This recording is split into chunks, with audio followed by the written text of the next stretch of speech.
Tanks have dominated land warfare since before World War II. Today, the Soviet Union and its Warsaw Pact allies have a vastly superior number of tanks available for combat than have the NATO forces. The United States Army is considering several means to counter this threat. One of the most promising is the attack helicopter, a concept which had its origin in the early 1950s, when forward thinkers in the Army experimented by mounting machine guns on observation helicopters to deliver fire against point targets. These helicopters were later employed in teams to perform as scouts. Their tactics were to pop up from behind masking terrain, fire their weapons, then disappear again behind the masks. Soon rockets were added to these scout helicopters to provide suppressive fire over a larger area. Then, to increase the volume of this suppressive fire, rockets were placed on cargo and utility helicopters.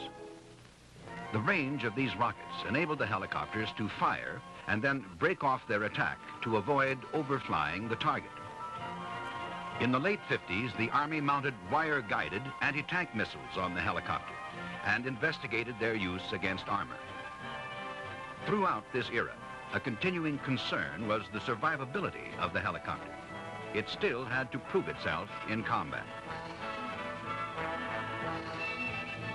The United States' involvement in the Vietnam conflict heralded the first use of armed helicopters in actual combat.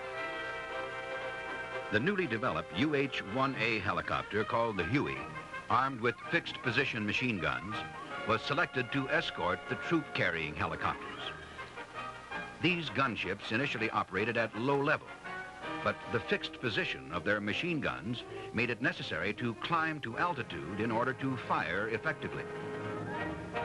Because the landing zones were frequently beyond the range of friendly artillery, rocket pods were installed on the Hueys to provide suppressive fire prior to the landing of the troop carriers.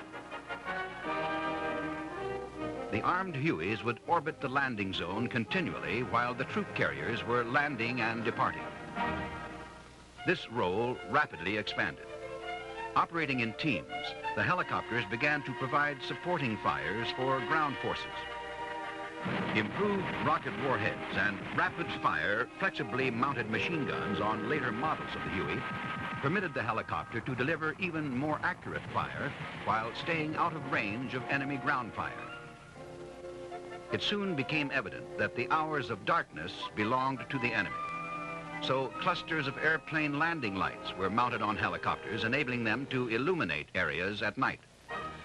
Accompanying these light ships, known as fireflies, were blacked-out armed Hueys which engaged any enemy sighted.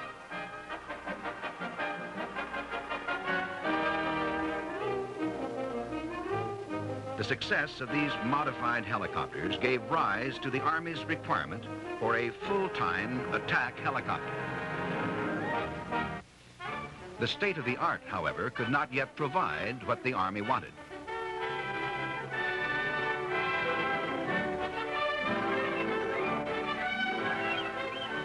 So it settled for an interim attack helicopter in the form of an improved Huey. During this period, the 11th Air Assault Division at Fort Benning, Georgia, was evaluating various tactics and techniques for using the helicopter. Many of its tactics had already been adopted by the helicopter units in Vietnam. With the redesignation of this unit as the 1st Cavalry Division Air Mobile and its subsequent deployment to Vietnam came a new era in helicopter employment.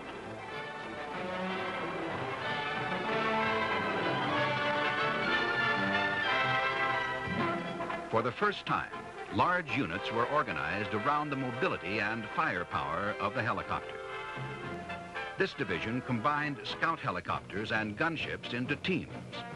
The small observation helicopter operated on the treetops, searching for the enemy, while the armed helicopter remained at altitude, ready to engage any targets detected by the scouts. It introduced the use of the armed helicopter as an extension of conventional artillery. One of these heavily armed helicopters could deliver firepower equivalent to a one-round volley by a 105 artillery battalion. This helicopter was a mobile observation post, fire direction center, and gun position all in one, ready to respond to all requests. In 1967, a slimmed-down version of the Huey called the AH-1G Cobra was introduced in Vietnam. This was the first helicopter designed specifically as an aerial weapons platform. The introduction of the OH-6 light observation helicopter at about this same time provided the Army with a new, small, agile aircraft to perform the low-flying scout role. This machine, when coupled with the Cobra, made a team that was a formidable adversary for the Viet Cong. The tactics of employment of the attack helicopter in Vietnam evolved primarily as a result of the weapons systems available and the nature of the enemy threat.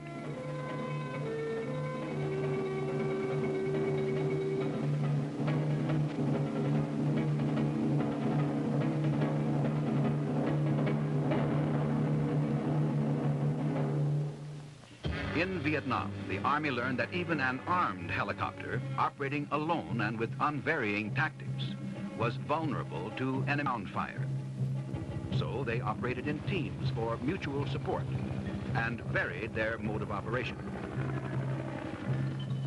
The Army learned that to effectively combat the enemy, its helicopters must have a near all-weather, day and night capability.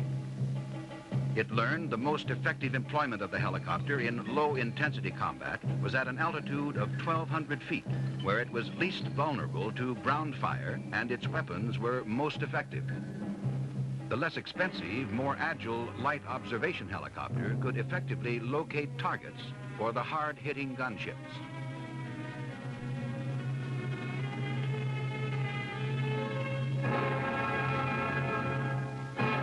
Above all, the Army learned that the helicopter could survive in a very hostile environment. The success of the helicopter in Vietnam convinced the Army that it should consider seriously the question of whether or not the helicopter could be effectively employed in an anti-tank role.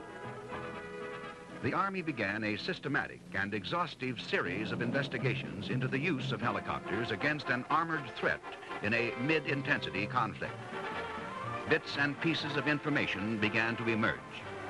Much of what was learned was only common sense, but never before had the Army so exhaustively analyzed tactics, techniques, and weapons.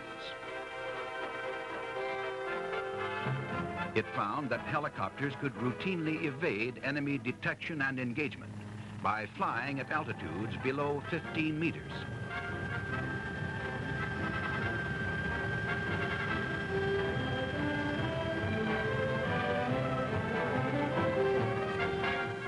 It could determine the probability of achieving first-round hits with various missiles.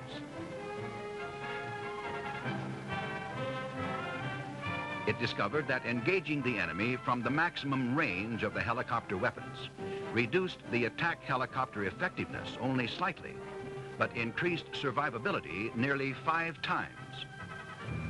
It found that attack helicopters could acquire and engage more targets in less time when employed with other means of detection, such as observation helicopters, dismounted observers, or ground troops.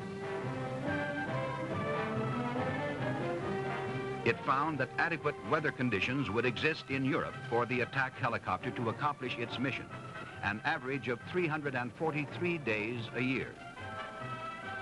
Data emerging from these efforts convinced the Army that a properly designed attack helicopter could be used effectively as a tank killer in a sophisticated mid-intensity combat environment. Advancing technology now permitted the development of the AH-56 Cheyenne, a true attack helicopter with a variety of firepower,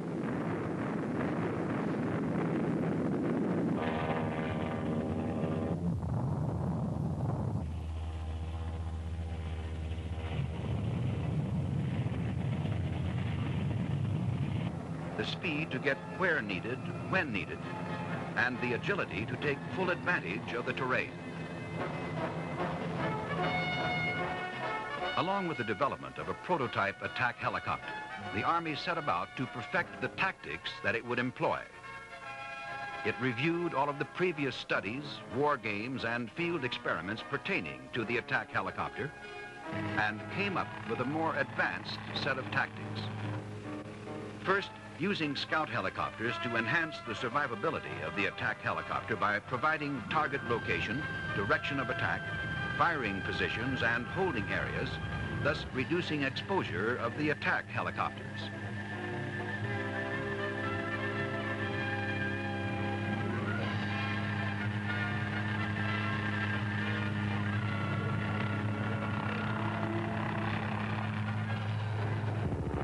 Second, maximizing the use of cover and concealment to avoid the enemy's electronic and visual acquisition means. Third, engaging the enemy from outside the effective range of his weapons. These tactics were then played in a two-sided war game. This war game reaffirmed the idea that the attack helicopter, judiciously used by a ground commander in coordination with his other weapons, can be a decisive weapon on the modern battlefield. The Army was not content to rely solely on analytical deductions. At its instrumented range in California, a field experiment is being conducted under simulated combat conditions to further evaluate tactics, vulnerability, and survivability. Currently available U.S. Scout helicopters distinctively marked to aid in identification are employed in varying combinations with present-day attack helicopters. Unfortunately, the Cheyenne is not available for this test. It is therefore necessary to use the Cobra, even though it does not have the Cheyenne's superior capabilities. These teams are pitted against an attacking enemy armored column equipped with radar and visually directed air defense systems and supported by scout helicopters. Both sides are supported by close air support aircraft.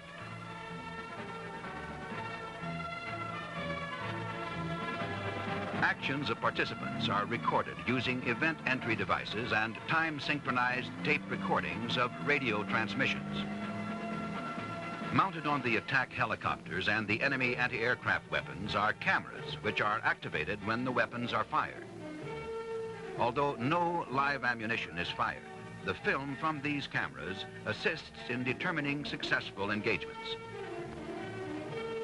Radar and range measuring systems record the location of participants. On a typical trial of the field experiment, the helicopter pilots are briefed about the operation.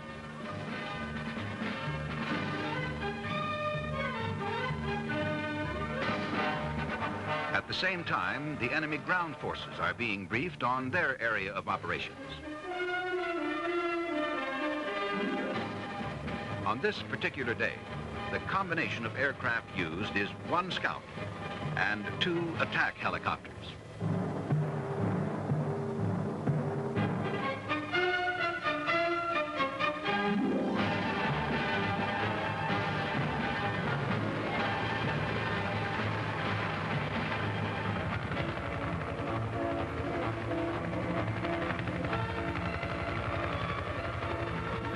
The scout helicopter precedes the attack helicopters into the operational area, searching for the enemy tanks.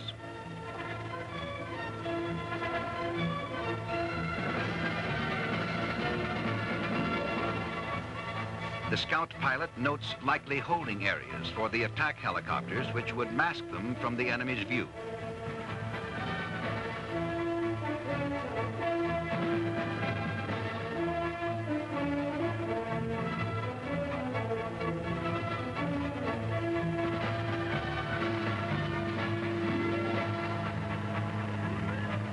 Upon detecting an enemy column, the scout pilot notifies the attack helicopters, giving target location, recommended areas from which to engage the enemy, and the direction and approximate range to the target. The scout helicopter continues to monitor the target.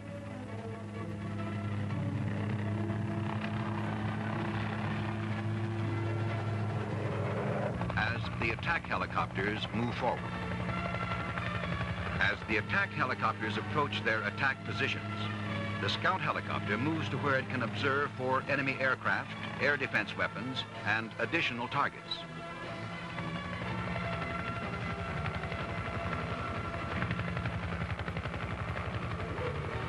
Concurrently, the enemy radar detects helicopter activity in the area and alerts the anti-aircraft defenses in the column.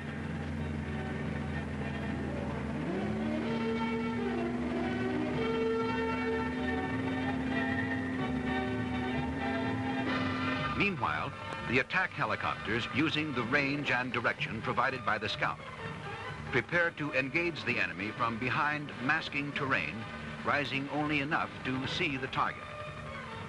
As the pilot of one attack helicopter sights the enemy, he transmits what he sees to the time-sequenced recorder. When the simulated missile is launched, the gun camera is activated. With the current aerial weapon systems, the attack helicopter must remain exposed until its missile impacts. Meanwhile, the enemy anti-aircraft crew has sighted the helicopter as it crested the hill.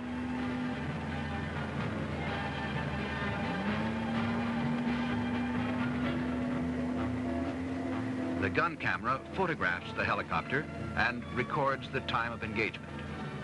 Subsequent analysis of the recorded data will reveal the outcome of this engagement.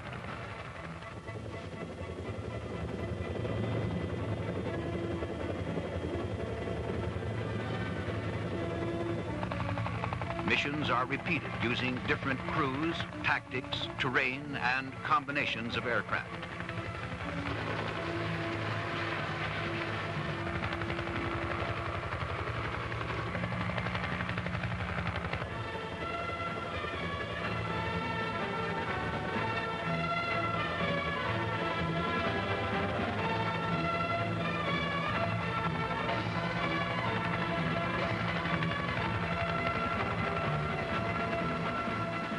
As the experiment progresses, additional data will be generated, permitting further evaluation of the tactics used.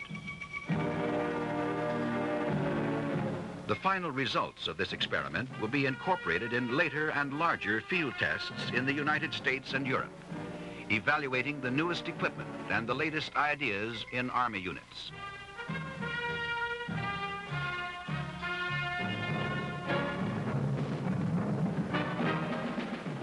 The Army has learned a lot about how to use the helicopter in combat. It has conducted studies, war games, field experiments and tests, recorded the results, and checked the conclusions. This is the process, taking what it has already learned, using the equipment that it has now to simulate advanced equipment of the future.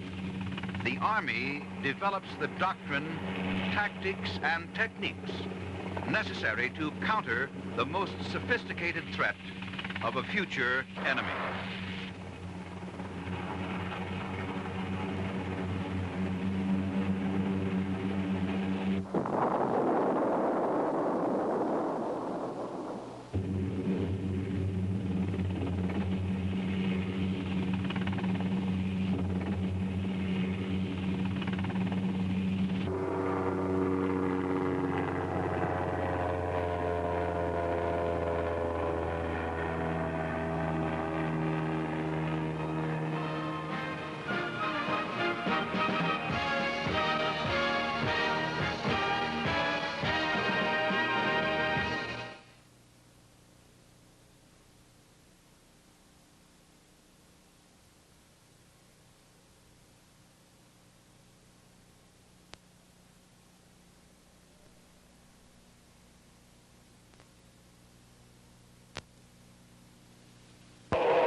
The Soviet Army, together with its Warsaw Pact allies, represents the largest mechanized ground force in the world today. They are capable of mounting large-scale offensive operations on fronts extending from Denmark in the north to Italy in the south. NATO capability to defend against this force has raised questions concerning both tactics and weapon systems available to our ground forces in this area. This film will portray and evaluate concepts which would help achieve the primary mission of NATO forces, a successful defense in Europe.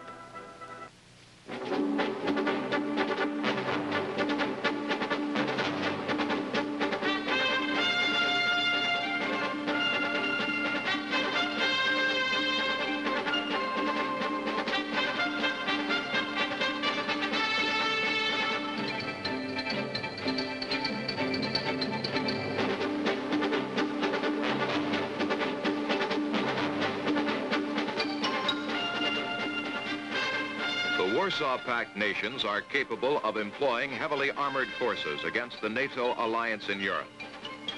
Soviet doctrine stresses that the offense will be conducted from the march by fast-moving tank and mechanized forces.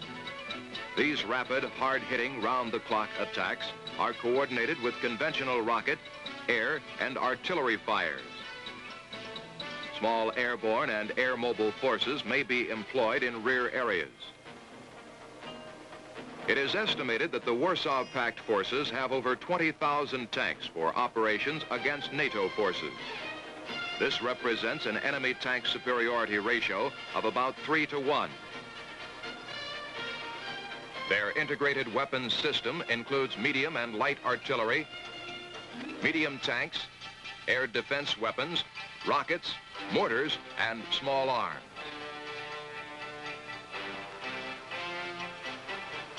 It is assumed that an attack by the Warsaw Pact forces in Europe can occur through any of the historically established corridors of approach into Western Europe.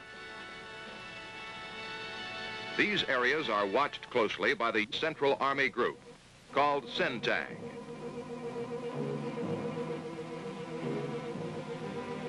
Allied forces defending against this threat are 2 corps of the 7th U.S. Army and 2 West German corps. The mission of CENTAG is to engage and destroy the enemy as far to the east as possible while conducting a delaying action. The width of these sectors requires defending U.S. ground forces to cover as much as 4 times the normal frontage. Thus, mobile firepower to respond quickly and in force is considered vital to any realistic defense of these sectors. To strengthen the defensive capability of the U.S. forces against the threat, a concept has been developed for the employment of attack helicopters, possessing the capabilities of the AH-56A Cheyenne. These attack helicopters provide the ground combat commander with an added dimension in mobility, a highly responsive, fast reaction, mobile striking force capable of rapid contour flight across the terrain, unimpeded by natural and man-made obstacles. This mobility will make it possible to conduct an effective surprise attack against enemy armor at a time and place of the commander's choosing.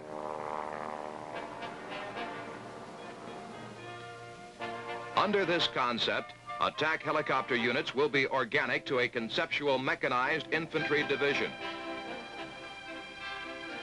The combat maneuver elements of the division are as follows: 4 mechanized infantry battalions, 3 tank battalions, an air cavalry attack battalion consisting of both attack and light observation helicopters, and a cavalry squadron.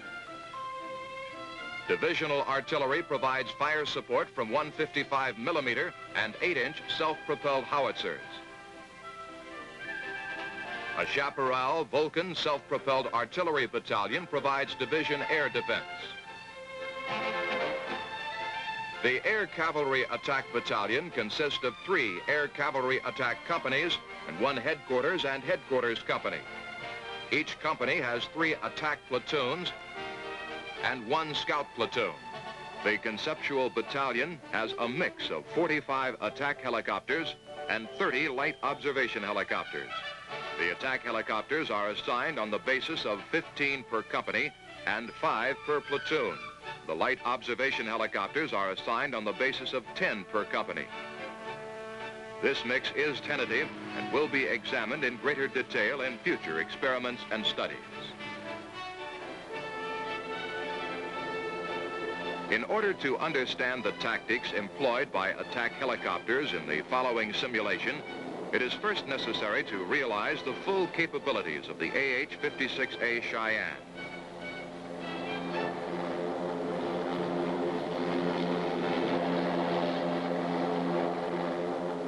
The AH-56A is capable of acquiring and attacking enemy targets under conditions of darkness and limited visibility.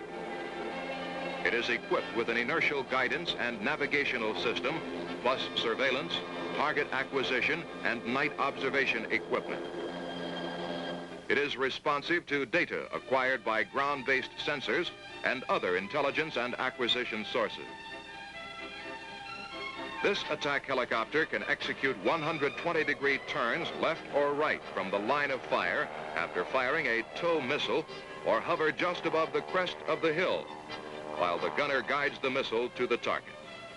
The tow missile can penetrate any known enemy armor at a maximum range of 3,000 meters with a time of flight of less than 15 seconds.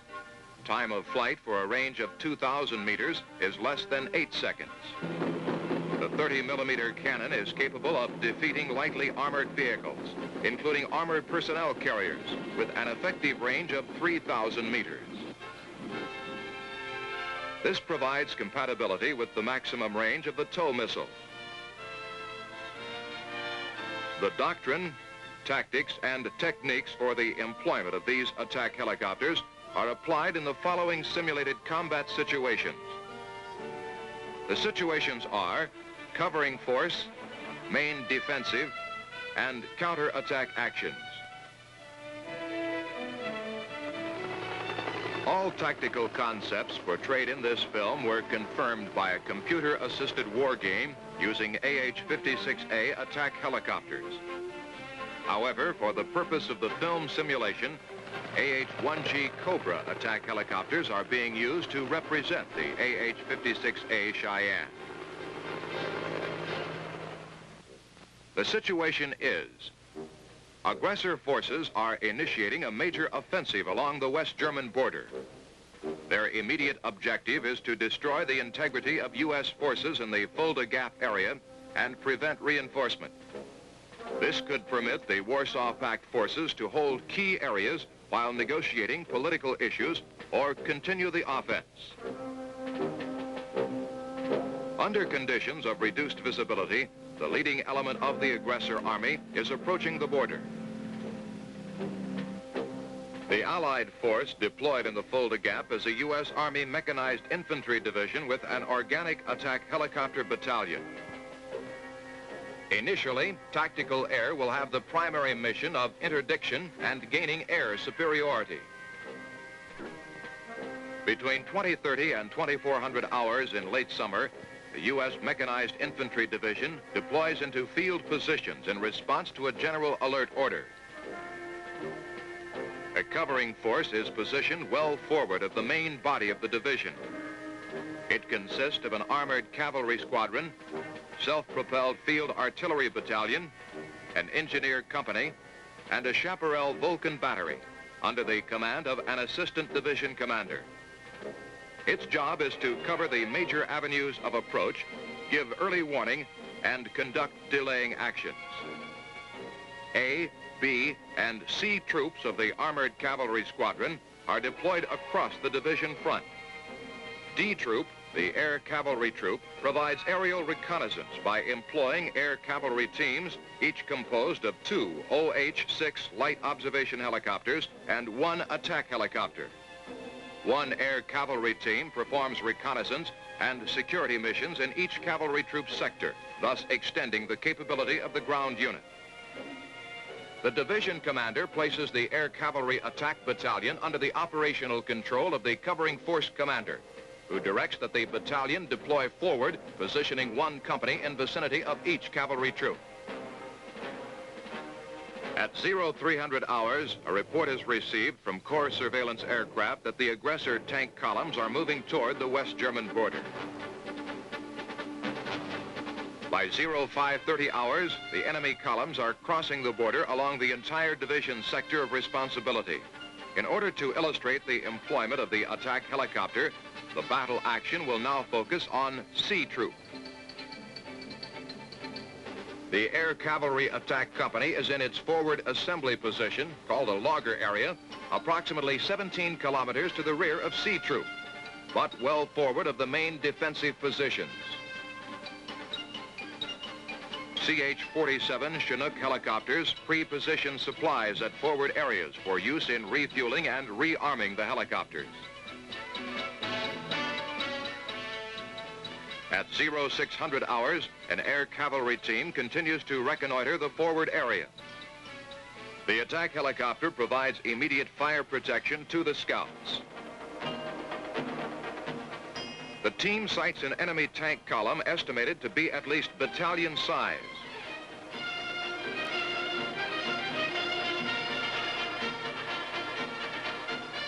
The lead element of this column has crossed the border. The air cavalry team does not have sufficient firepower to engage a target of this size.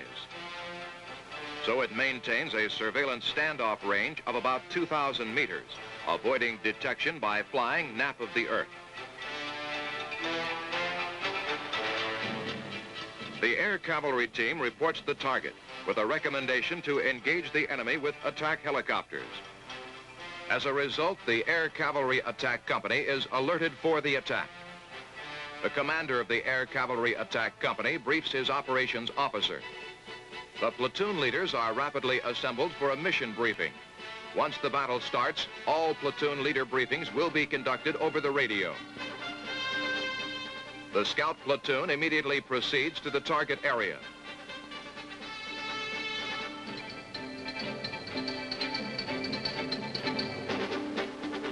It's the job of the air cavalry team leader to recommend holding areas and initial attack positions for the Air Cavalry Attack Company. Scouts confirm this information and reconnoiter additional attack positions. The scouts then assume responsibility for the surveillance of the sector, and the air cavalry team proceeds to another area.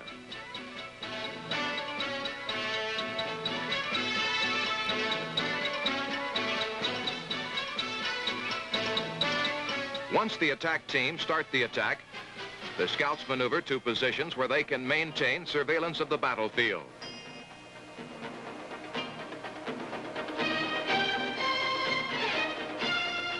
These positions are either to the rear or flanks of the attack helicopters, depending on the terrain. One platoon of sea troop occupies a delaying position along Route 84.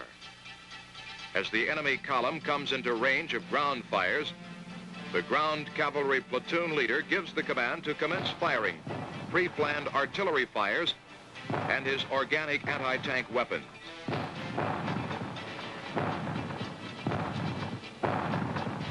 He informs the attack platoon leaders that they are clear to commence their attack. All ground weapons will continue firing while the attack helicopters engage the enemy. Two platoons attack.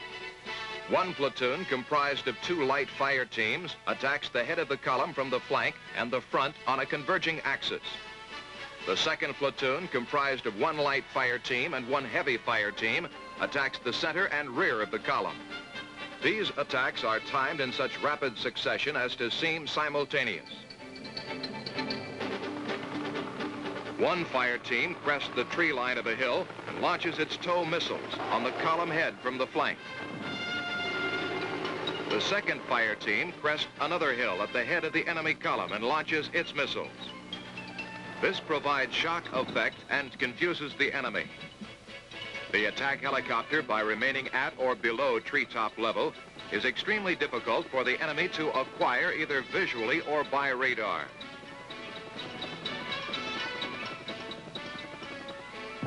As the battle progresses, suppressive fire can be placed on the target by one aircraft of each team, while the other launches TOW missiles, or one team suppresses while the second team launches missiles. The situation just shown will develop throughout the covering force sector. The terrain, number of targets, and number of attack helicopters employed at any one time will vary. However, the basic doctrine, tactics and techniques will remain constant.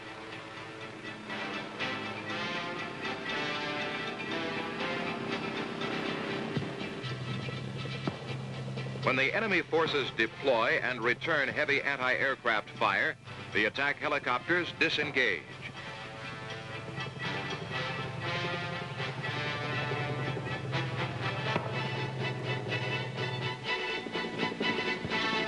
They use this time to refuel and rearm in preparation for re-engaging the enemy as often as he returns to march column formation.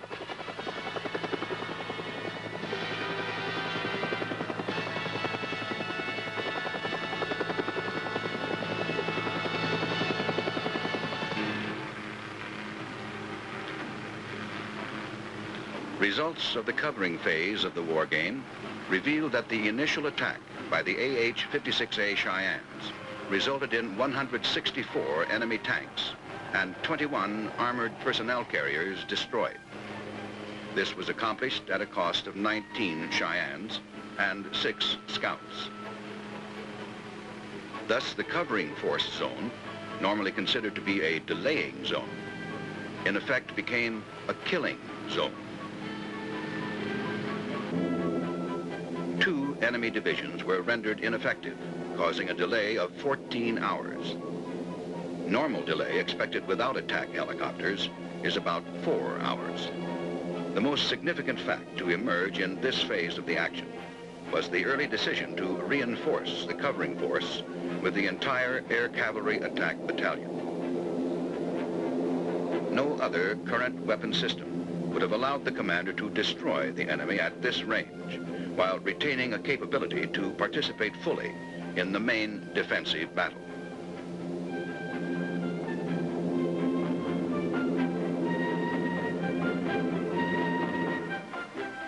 At 1800 hours, the covering force, having accomplished maximum delay, passes through the main defensive positions. Its attached units return to the parent unit control, and the armored cavalry squadron screens the division's left flank. Because of the extended frontage, the division commander places one air cavalry attack company under the operational control of each forward brigade to assist in covering the large gaps which exist between ground elements. New logger areas are selected in the brigade rear, near enough to friendly elements for mutual security.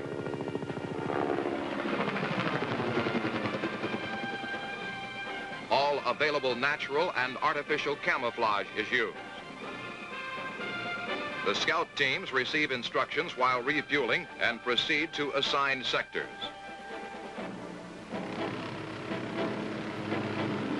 Maneuvering forward of the main defensive positions, they maintain contact with the enemy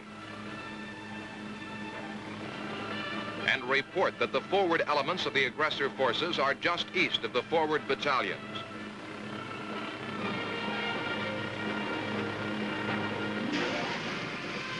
Two attack platoons scramble and are briefed en route by the scouts.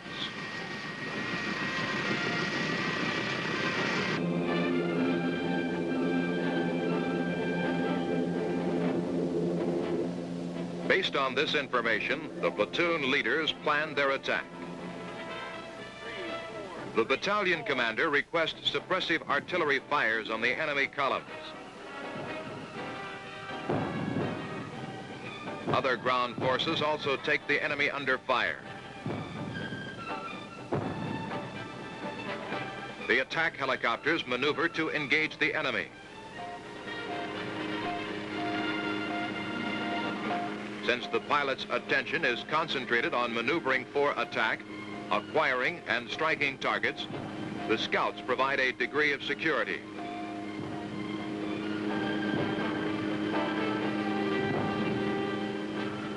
As the battle develops, the scouts observe that the attack helicopters are receiving fire. They inform the pilots, who begin evasive maneuvers and move to a different attack position.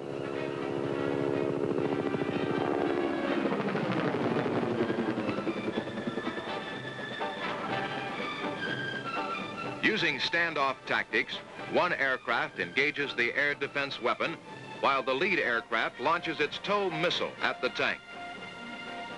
The wingman will engage from a distance of 3,000 meters with 30mm fires.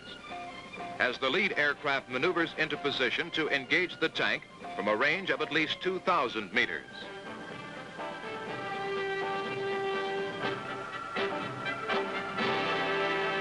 At 17:45 hours, an enemy tank column forces a breach in the brigade forward defensive positions. Although suffering heavy losses, the enemy is making rapid progress into the brigade sector.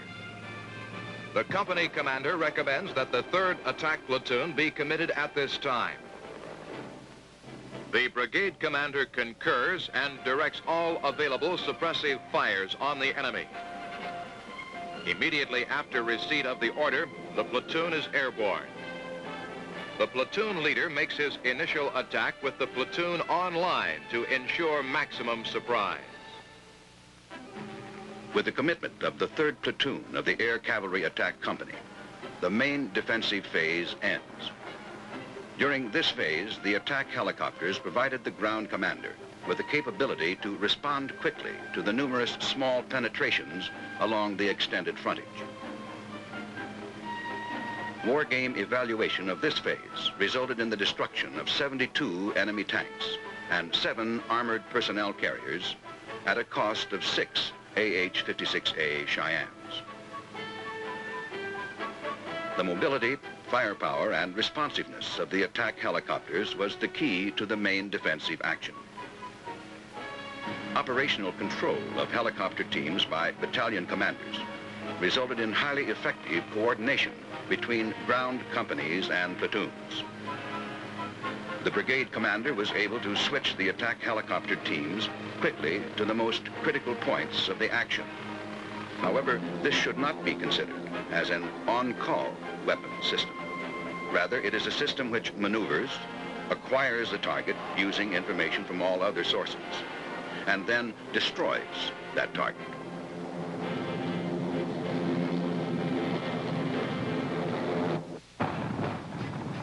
By 2100 hours, the entire division front is under heavy pressure. The enemy forces, with their superior number of tanks, have made multiple penetrations. All the attack helicopters supporting the left flank brigade have been committed.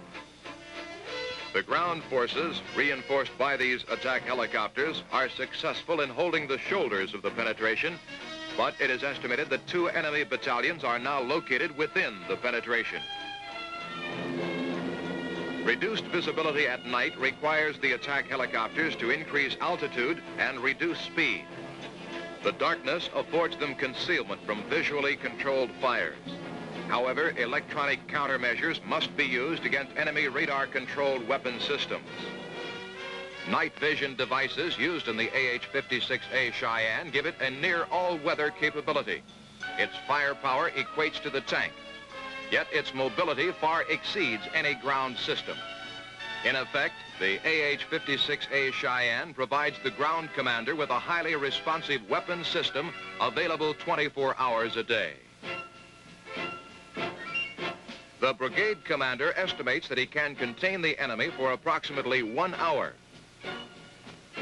He requests the release of the reserve tank battalion located in his sector, and this is approved. The division commander then commits the 3rd Air Cavalry Attack Company against the penetration. He also orders the reserve brigade to move into blocking positions west of the penetration. The brigade will require at least 2 hours to move to those positions, compared to 10 minutes required by the attack helicopter. Without this means of rapid response, the ground commander would not be able to blunt the penetration while his ground forces maneuver into position. Upon receipt of the division commander's order, the Air Cavalry Attack Company is scrambled. Simultaneously, the reserve brigade begins its movement. The Air Cavalry Attack Battalion commander provides the company commander with a detailed briefing on the situation. All fires of both Air Cavalry Attack Companies are brought to bear upon the enemy force.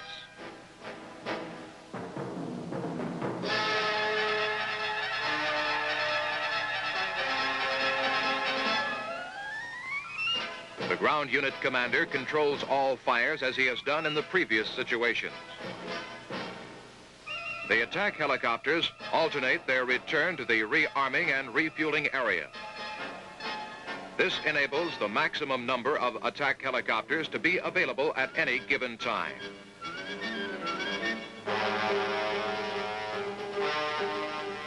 By 0400 hours of the following morning, the penetration has been stopped. The enemy columns have withdrawn and the original line of contact restored. The war game assessment of this action resulted in the loss of 50 enemy tanks and 3 armored personnel carriers. U.S. losses were 7 Cheyennes. An analysis of the counterattack action clearly indicated that the attack helicopter was the decisive factor in this battle. It was, in fact, the division commander's only means of applying combat power against enemy armor in a timely and decisive manner. Had it not been for the mobility differential achieved through the Cheyenne, the enemy penetration could not have been stopped. Total enemy armored vehicle losses for all 3 phases of the battle numbered 47 for ground weapon systems and 319 for the attack helicopter. 32 attack helicopters and 6 scouts were lost. This represents a loss ratio of 10 enemy vehicles to 1 AH-56A.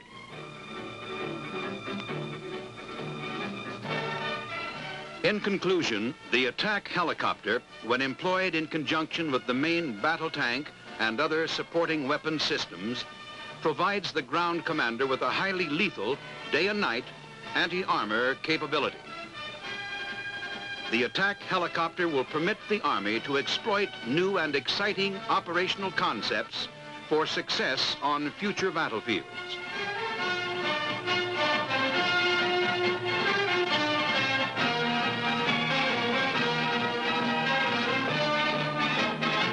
Air assault artillery raid's a high-risk concept, but in this case, the nature of the target justifies the risk. Charlie Battery Commander, make best use of the rehearsal time you have available. Let the S3 know when you're ready to go. Let's have a good raid. Air assault.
Deployment of artillery beyond the flot to mass fire on enemy targets outside the range of unit positions is an offensive operational tactic that dates back to the 17th century, when Sweden's Gustavus Adolphus's winged guns wreaked havoc during the 30 Years' War. During our own War of Independence, 18 pieces of artillery were ferried across the Delaware River during George Washington's Christmas Eve assault on Trenton, New Jersey. Another American military commander who effectively used the artillery raid as an offensive operational tactic was the Confederate Army's John Singleton Mosby. On orders from Jeb Stuart, Mosby's infamous Northern Virginia Rangers swiftly moved a howitzer to Warrenton Junction to attack and plunder a Federal Army transport train.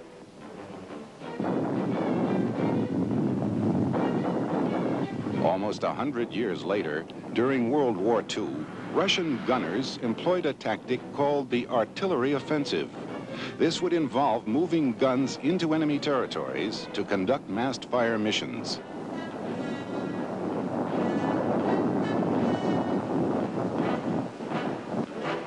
During the Vietnam War, military aviation enabled American artillery to extend firepower into remote areas. Thus deployed, the guns were able to mass fires on enemy units, base areas, and cache sites theretofore beyond the range of artillery at fixed-fire bases. Operations were conducted as rapidly as possible to achieve surprise and to take full advantage of air mobility. Today, this operational tactic is known as the air assault artillery raid. It is one of the key offensive tactics being employed by light forces. The tactic can employ Chinook helicopters to lift artillery to the fire mission site. With the M198 howitzer in an external mode, or the M102 105 millimeter either externally or internally loaded.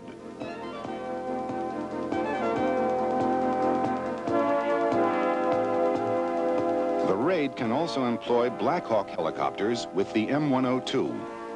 The air assault artillery raid should not be confused with the deliberate movement of an artillery unit by air to support a maneuver unit conducting a raid.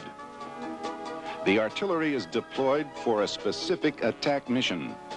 Target movement and new intelligence may cause adjustments in the mission, but units involved in an air assault artillery raid are not answerable to calls of fire based on a traditional support role.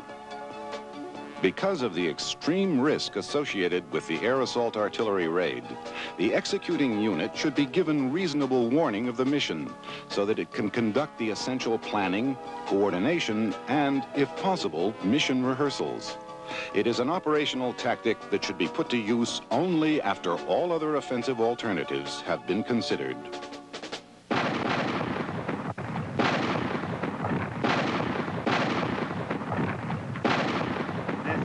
Romeo 25, send line 1 of the red line report, over.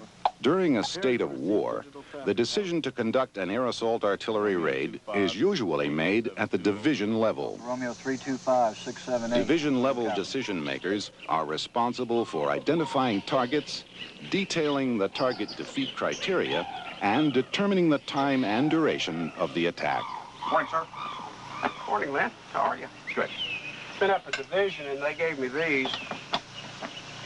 They've identified a lucrative target in the mangrove area of West Santa. The target is a heavily defended headquarters.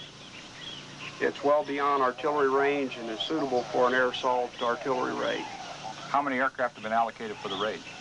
The old man's going to give you up to 6 Chinooks. As you can see, it's a very important mission to him. I take it this has something to do with the medevac chopper we lost in that region last week? Sure does. G2 has confirmed that these are the guys that planned and orchestrated that raid. What we need to do is to penetrate deep into this area so that we can fire onto the target up here. The old man really doesn't have any other options to attack that target. He's done a risk analysis and feels like it's worth the risk. Here's the photos and other information you're going to need in your preparation. Do you have any questions? No, I'd like to review the packet, and then I'll get back. Okay, best of luck to you. That's all.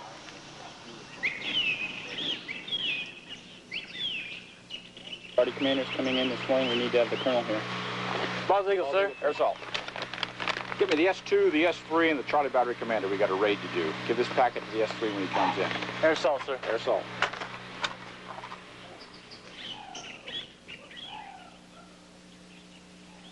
We've been given the mission to do an air assault artillery raid. During the objective is briefing an to enemy his command staff, post in the the mangrove battalion commander identifies the target, the target defeat criteria, and other mission details set forth by division headquarters. Command post is heavily fortified and defended by aerial defense artillery weapons. It's beyond The range of battalion conventional commander will artillery. also designate his mission commander. Charlie Battery Commander, you're the mission commander. This individual will assume total command during the actual execution of the raid. Typically, the mission commander is the commander of the raid's firing battery. En route to this to meet the false insertion requirements. Charlie Battery, your takeoff time is not later than 1600. I want the target neutralized not later than 1700 hours. Yes, sir. Do you have any questions? No, sir. What is the radius of the target? Intel reports that say 200 meters with 75-meter target location error. Operational planning of the air assault artillery raid originates with the target defeat criteria and then works backwards.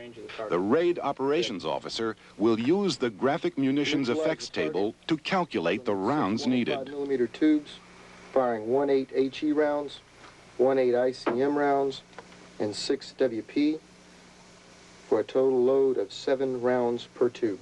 Check. Once the operations officer has determined the number of firing tubes and corresponding lift aircraft required for the successful completion of the mission, he does a map analysis to identify ideal pickup zones, landing zones, lagering areas, and false insertion sites. His decisions are guided by the number of aircraft involved in the mission and the firing range of the guns. The landing zone is an abandoned airfield that we'll use as the logger site. Our mission today is to conduct an air assault raid to neutralize a command post at grid 353580.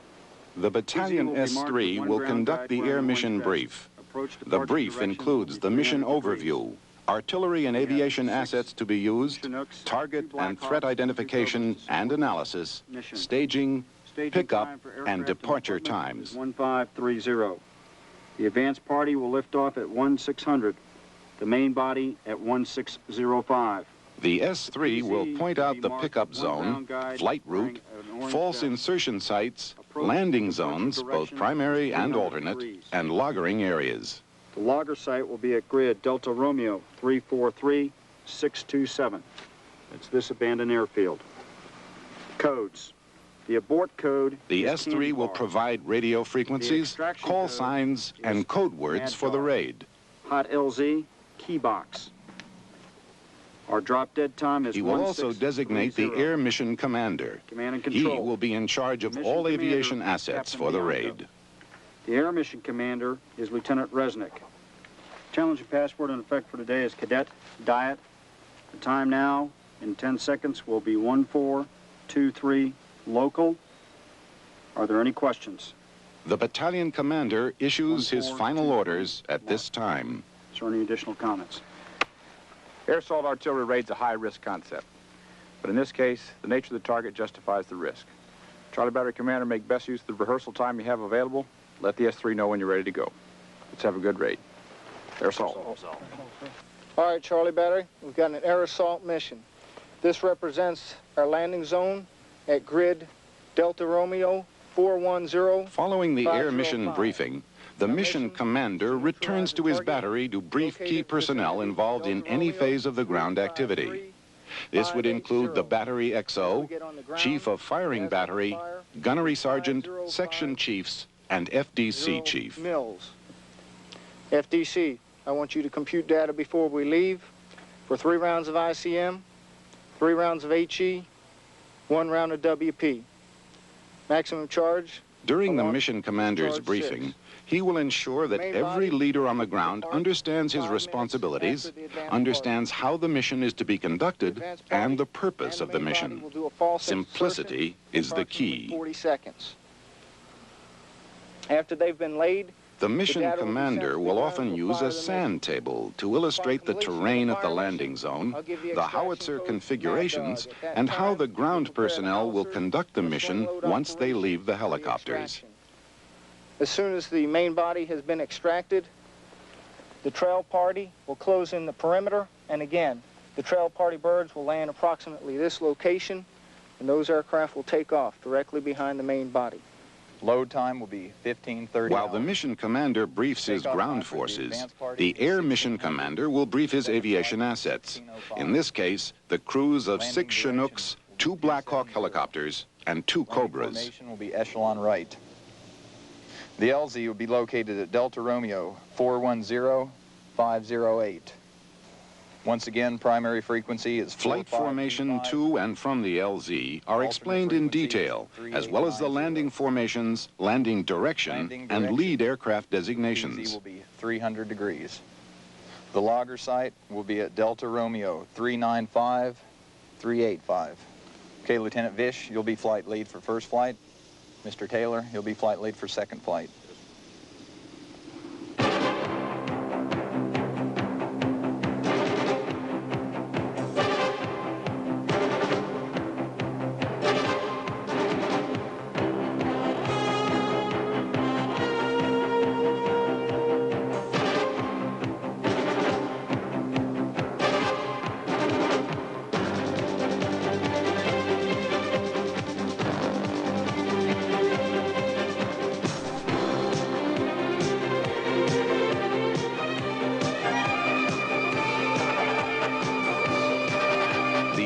Party Blackhawks and Cobra gunships depart for the landing zone. Timing the departures of the various aviation assets is critical.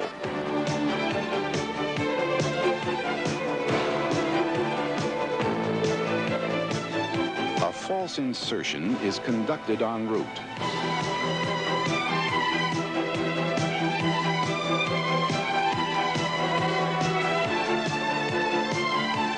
Following this maneuver, the Cobras move out ahead of the Blackhawks. This enables the Cobras to scout the LZ for signs of enemy activity.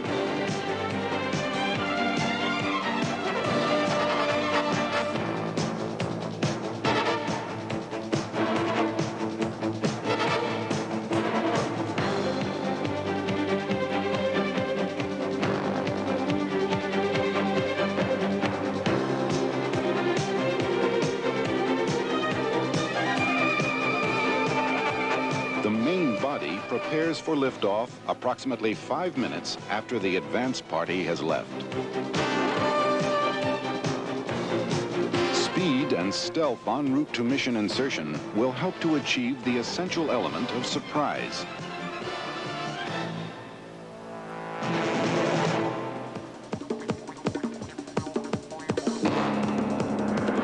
As a deception measure, the main body will execute a false insertion along the lift route.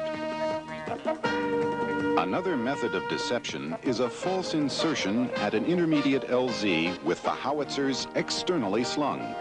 The guns are set down, internally loaded, and flown to the actual raid site, creating the impression that the howitzers have been left at the false insertion site. In addition to the tactical benefits to be derived from delivering unexpected artillery rounds on enemy targets well beyond the range of fixed gun positions, the air assault artillery raid offers the advantage of minimizing the exposure of friendly troops and aircraft to the target itself, allowing delivery of varied munitions on the target and enabling the firing of large volumes of ordnance.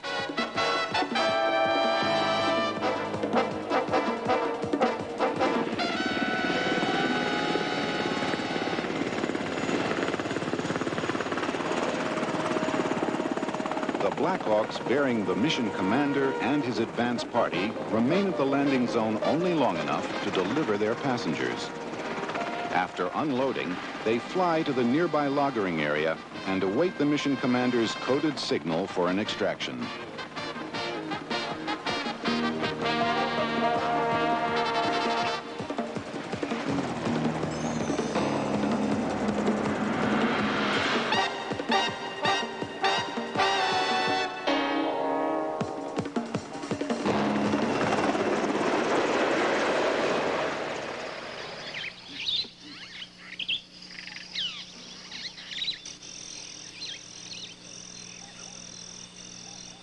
This is Charlie 26, be advised, you're the same, over. Communication with the FO, sir. Members of the advance party perform their appointed tasks. In the event of a hot LZ, a coded warning would have been relayed to the main body and an immediate extraction would have taken place. The mission commander must then decide whether to use the alternate LZ or abort the mission.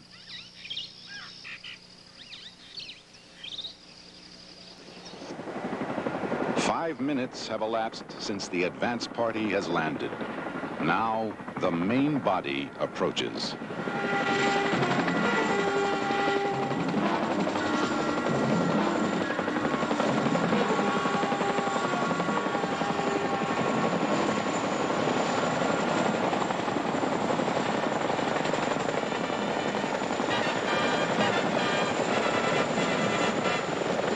Once the main body has arrived, the position should be considered compromised. Speed in the execution of the mission and the follow-on extraction is essential for survival of the force.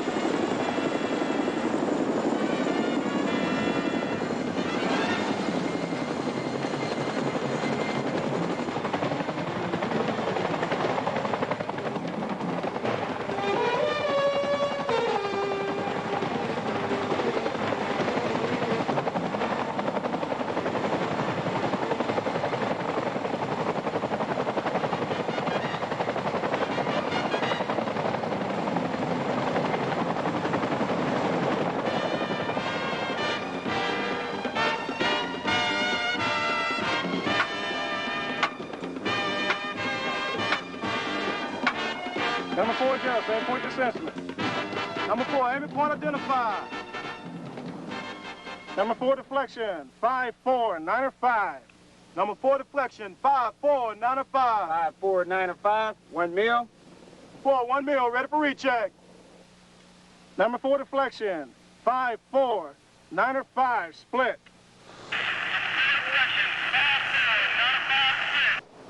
0 mils, number 4 is laid. Fire for effect. The forward observer party, which has rappelled into an observation post, begins transmitting target information to confirm pre-computed firing data. 354 578. 578, over. Enemy CP. Enemy CP, over.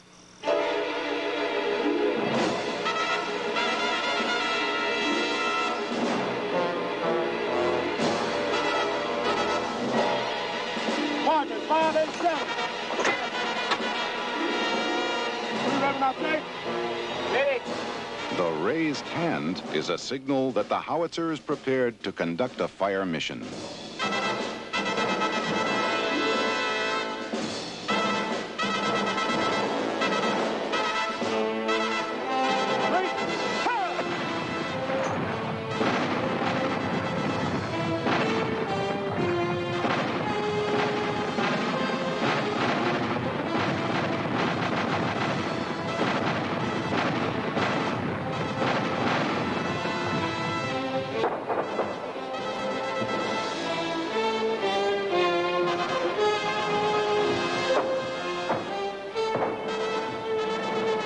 We're on target.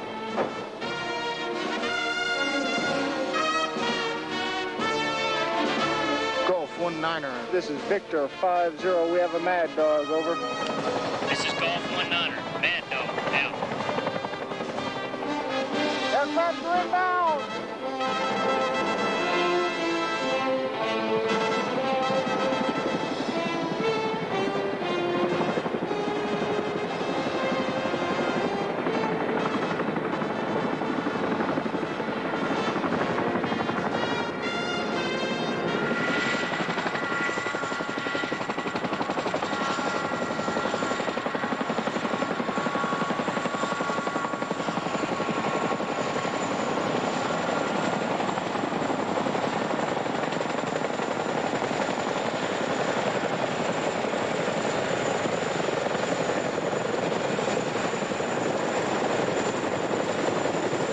To expedite the extraction, the Chinooks depart the LZ externally slung.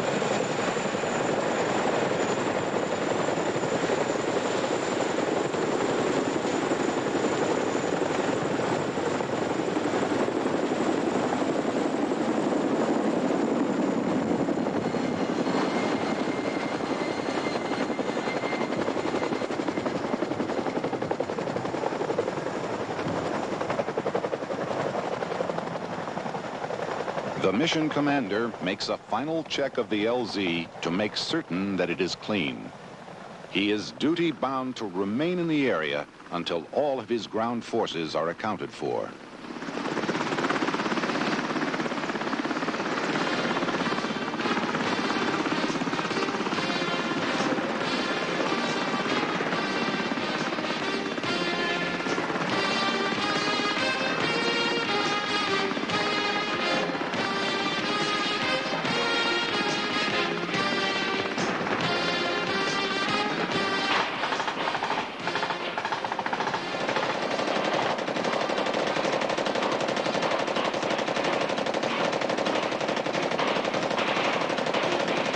Delta 3-6, this is Victor 50. I need fire support from my southwest, over. Delta 3-6, affirmative. I'm engaging at this time, over.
The Department of Defense has made a service-wide effort to improve its ability to engage effectively in any potential low to mid-intensity conflict.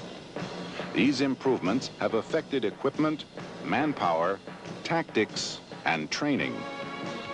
The offensive operational tactic known as the Air Assault Artillery Raid has received renewed attention from American military tacticians because of its viability in such conflicts. Though risky, a well-planned, coordinated, and properly executed air assault artillery raid has a practical application in the low to mid-intensity battlefield.